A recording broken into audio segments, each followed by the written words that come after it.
Utility crews have been working throughout the night to try to restore power to people who once again lost it in southern New England. Number of outages much less than we saw last Friday, but it's still a problem if you do lose power. And Eyewitness News reporter Julianne Lima has been speaking to the crews out there and some residents as well. She continues our live team coverage.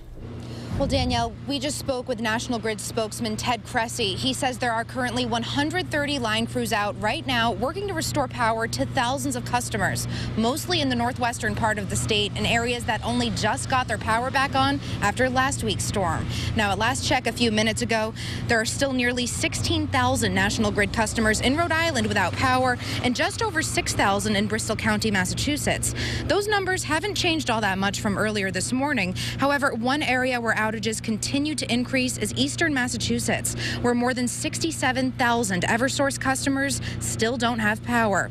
National Grid representatives say last night's nor'easter did a lot less damage and destruction compared to the storm we saw last week.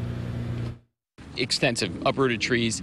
It's not as much of that as it is, the heavy snow on the lines and the heavy snow that's pushing down on the limbs, and those limbs are, pushing down the wires. So not as many broken utility poles as we saw with Riley, but certainly some challenges out there. And obviously there's, 15,000 people without power, and so we're going to try and get them back up as soon as possible.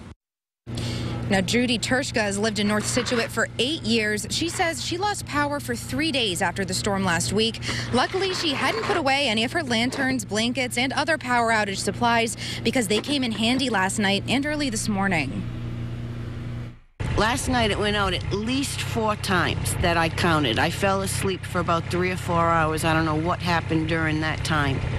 And each time it went out, it was like only a minute, just enough to give you the willies that it was going out again.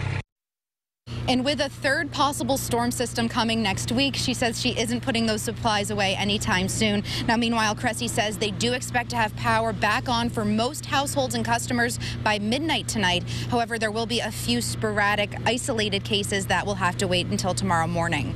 Reporting live in Providence, I'm Julianne Lima, Eyewitness News.